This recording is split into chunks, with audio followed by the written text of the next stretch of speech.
एक गांव में एक अमीर जमींदार रहता था। उसे अपने पैसों पर बड़ा घमंड था। जितने अधिक पैसे उसके पास थे उतना ही वो कंजूस भी था। अपने खेत में काम करने वाले मजदूरों से खूब काम करवाता, मगर पगार कोरी भर भी न देता। मजबूर किसान मन मारकर उसके खेतों में काम करते।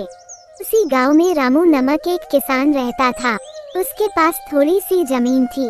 उसी में वह खेती बाड़ी करके अपना और अपने परिवार का गुजारा चलाता था। रामू बड़ा मेहनती था।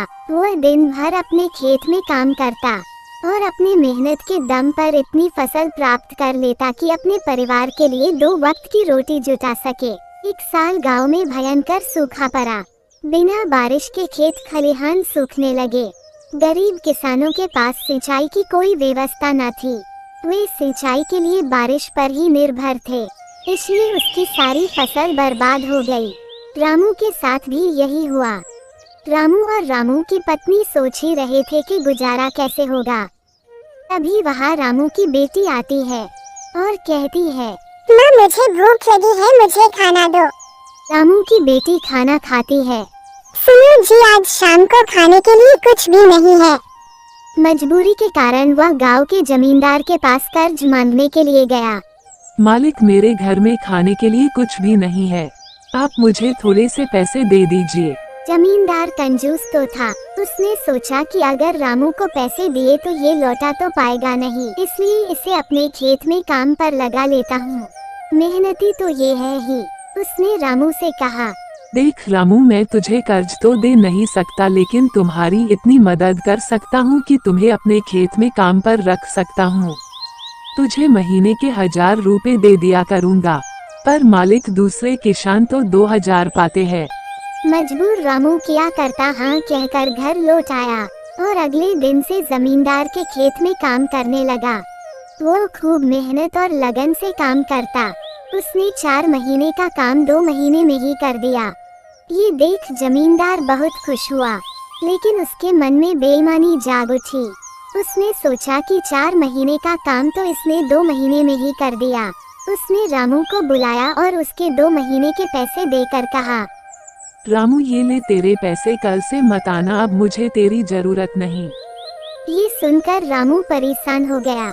बड़ी मुश्किल से उसका परिवार चल रहा था। अब उसका परिवार कैसे चलेगा? मालिक, मुझे काम से मत निकालो। वह जमींदार के सामने गिड़गिड़ाने लगा। जमींदार ने उसकी एक न सुनी और उसे काम से निकाल दिया। रामू आंखों में आंसू लेकर घर लौटा। चिंता से रात भर उसे नींद नहीं आई। सुबह उठकर उसने फैसला किया कि वह फिर से जमींदार के पास जाएगा और उससे विनती करेगा कि उसे वापस काम पर रख ले। वह जमींदार के घर के सामने जाकर बैठ गया। सुबह उठकर जब जमींदार घर के बाहर निकला तो रामू को अपने घर के सामने बैठा देख उसने रामू से पूछा, क्या हुआ रामू, क्यों आया है? मुझ पर दया कीजिए मालिक, मुझे काम पर रख लीजिए, मेरा परिवार भूखा मर जाएगा। जमींदार मना करके उसे वहाँ से धक्के मारकर निकाल दिया। रामू उस समय तो वहाँ से चला गया, लेकिन अगली सुबह फिर से उसके घर के सामने जाकर बैठ गया। जमींदार ने उसे फिर बुरा भला कहकर भगा दिया। तब रोज यही चलने लगा।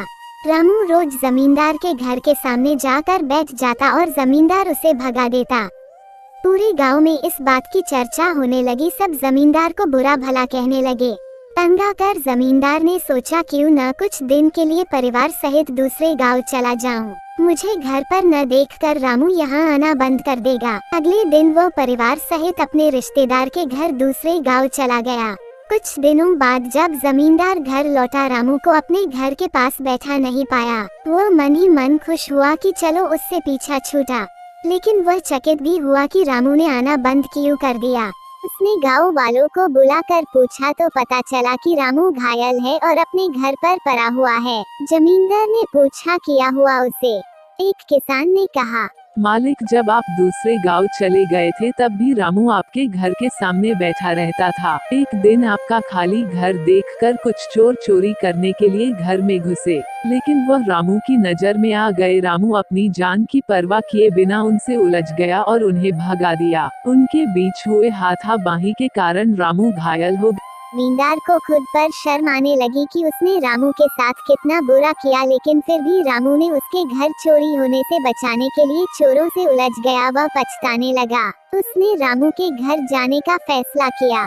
वह रामू के घर पहुंचा तो उसने देखा कि रामू बड़ी दयनीय स्थिति में पड़ा हुआ है। उसके बच्चे भूख से परेशान है। ये देख जमींदार का दिल भर आया। रामू, मुझसे गलती हो गई, मुझे माफ कर दो। इलाज करवाया और ठीक होने के बाद अच्छी पगार के साथ उसे फिर से काम पर रख लिया।